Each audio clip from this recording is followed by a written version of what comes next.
नमस्कार दोस्तों, स्वागत है आपका हमारे YouTube चैनल एजुकेशन टाइम में। तो कल तक हम पश्चिमी विक्षोभ के बारे में जान चुके थे। आज हम अपने लेक्चर को आगे बढ़ाते हैं। आज हम बात करते हैं उत्तर पूर्वी मानसून की। देखिए, भारत में वर्षा शीत ऋतु में और ग्रीष्म ऋतु में होती है। शीत ऋतु में पश्चिमी विक्षोभ और उत्तर पूर्वी मानसून के द्वारा वर्षा होती है। ठीक है, तो आज हम उत्तर पूर्वी मानसून को पढ़ते हैं। अब देखिए, जैसे ये भारत का ग्लोब है, ठीक, ये भूमध्य रेखा, कर्क रेखा और मकर रेखा। हम जानते हैं कि भूमध्य रेखा पर सूर्य की किरणें लंबवत पड़ती हैं। ठीक है, जब ये सूर्य की किरणें भूमध्य रेखा पर लंबवत पड़ती हैं तो यहाँ का जल मतलब यहाँ का क्षेत्र बहुत ही गर्म हो जाता है। ठीक है, हवाओं की एक विशेषता होती है कि हवा जब ज्यादा गर्म हो जाती है तो वो हल्की होकर ऊपर उठ जाती है और ज्यादा ठंडी हो जाती है तो भारी होकर नीचे को आ जाती है। ठीक है, तो इस क्षेत्र में ज्यादा सूर्य की किरणें सीधी पड़ती हैं, इस वजह से ये जल बहुत ही गर्म हो जाता है, जिस कारण यहाँ की हवाएं ऊपर उठती हैं। ठीक है, और यहाँ पर लो प्रेशर जोन बन जाता है, मतलब निम्न दाब का क्षेत्र बन जाता है।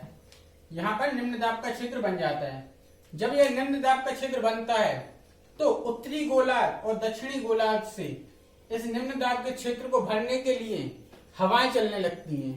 ठीक है, मतलब उत्तरी गोलार्ध से हवाएं चलने लगती हैं और दक्षिणी गोलार्ध से भूमध्य रेखा की साइड हवाएं चलने लगती हैं। ये हवाएं इस निम्न दाब के क्षेत्र को भरने के लिए चलती हैं। ठीक, उत्तरी गोलार्ध में अच्छा, इन हवाओं को, जो ये हवाएं चलती हैं, इन हवाओं को व्यापारिक पवनें कहा जाता है। ठीक है, जो हवाएं ये उत्तरी गोलार्ध दक्षिणी गोलार्ध से चलती हैं, इनको व्यापारिक पवनें नाम दिया जाता है। ये हवाएं उत्तरी गोलार्ध में ऐसे चलती हैं, मतलब पश्चिम की साइड। ठीक है, और दक्षिणी गोलार्ध में इस साइड चलती हैं। ठीक, फेरल के नियम के अनुसार उत्तरी गोलार्ध में हवाएं अपने दाईं ओर और दक्षिणी गोलार्ध में हवाएं अपने बाईं ओर चलती हैं। ठीक, अच्छा, अब देखते हैं ये हवाएं कितने डिग्री अक्षांश से कितने डिग्री अक्षांश के बीच में चलती हैं। ये हवाएं 35 डिग्री उत्तरी अक्षांश से 35 डिग्री दक्षिणी अक्षांश के मध्य में चलती हैं। ठीक, अब देखते हैं अपन ITCZ। ITCZ क्या होता है? देखिए, यहां से यहां तक का जो क्षेत्र आता है, ये जो गर्म क्षेत्र, निम्न दाब का जो क्षेत्र होता है, इस क्षेत्र को ITCZ कहा जाता है। ठीक है, ITCZ का फुल फॉर्म होता है इंटर ट्रॉपिकल कन्वर्जन जोन। ठीक है, मतलब हिंदी में इसका मतलब है अंतः उष्ण कटिबंधीय अभिसरण केंद्र। क्या है? अंतः उष्ण कटिबंधीय अभिसरण केंद्र। ठीक, क्योंकि साल भर हवाएं दोनों गोलार्ध से आती हैं और आपस में टकराकर ऊपर की ओर उठती हैं, इसीलिए हम विषुवत रेखीय अधिक ताप पेटी को हम ITCZ कहते हैं। मतलब जो ये पेटी है विषुवत रेखीय, इसको क्या कहा जाता है? ITCZ। ठीक, कर्क रेखा और मकर रेखा के बीच विचलन करती हैं ये रेखाएं, ये कर्क रेखा और मकर रेखा।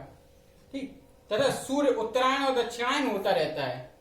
ठीक है, जब सूर्य की किरणें भूमध्य रेखा पर तो सीधी पड़ती हैं, पर कर्क रेखा और मकर रेखा पर सूर्य दोलन होता रहता है। ठीक है, जब अपने यहाँ सर्दी होगी तो सूर्य दक्षिणायन पर चला जाएगा और जब अपने यहाँ गर्मी होगी तो सूर्य उत्तरायण पर आ जाएगा। ठीक, इसी कारण है कि ITCZ भी खिसकता रहता है ऊपर नीचे। उत्तरी पूर्वी व्यापारिक पवनें स्थल खंडों से होकर आती हैं। जो उत्तरी पूर्वी व्यापारिक पवनें हैं, जो ऊपर से आ रही हैं, अपन इन्हीं को पढ़ रहे हैं। ठीक है, उत्तरी पूर्वी व्यापारिक पवनें ये उत्तर पूर्व से होकर आती हैं। ठीक है, यह स्थल खंड से होकर आती हैं। देखिए, अपना भारत यहाँ पर है और ये पवनें यहां से आ रही हैं, तो यहाँ का पूरा क्षेत्र ये स्थल खंड के अंतर्गत आता है। इस कारण इन पवनों में नमी की मात्रा बिल्कुल नहीं पाई जाती। ठीक है, मतलब ये इन पवनों के द्वारा भारत में वर्षा नहीं हो पाती है।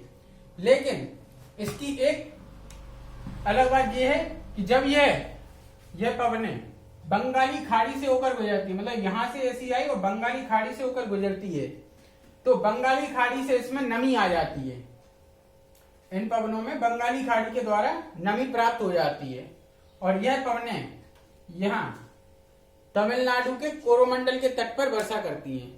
ठीक, यही कारण है कि ठंडी के दिनों में तमिलनाडु के कोरोमंडल के तट पर वर्षा होती है। इन पवनों के द्वारा उत्तर भारत में वर्षा नहीं हो पाती है, क्योंकि यहाँ पे अपना हिमालय का क्षेत्र आ जाता है और हिमालय इसके बीच में आ जाता है हवाओं के। जब ये हवाएं ऊपर से चल के आती हैं तो हिमालय से टकरा जाती हैं, जिस कारण ये हवाएं भारत में प्रवेश नहीं कर पाती है। सिर्फ इसकी जो दक्षिणी शाखा है यही आ पाती है। ठीक, और यही कारण है कि यहाँ पे कोरोमंडल के तट पर यह वर्षा कर पाती है। ठीक, तो आज के लेक्चर को यहीं पे समाप्त करते हैं। मुझे आशा है आपको आज का लेक्चर पसंद आया होगा।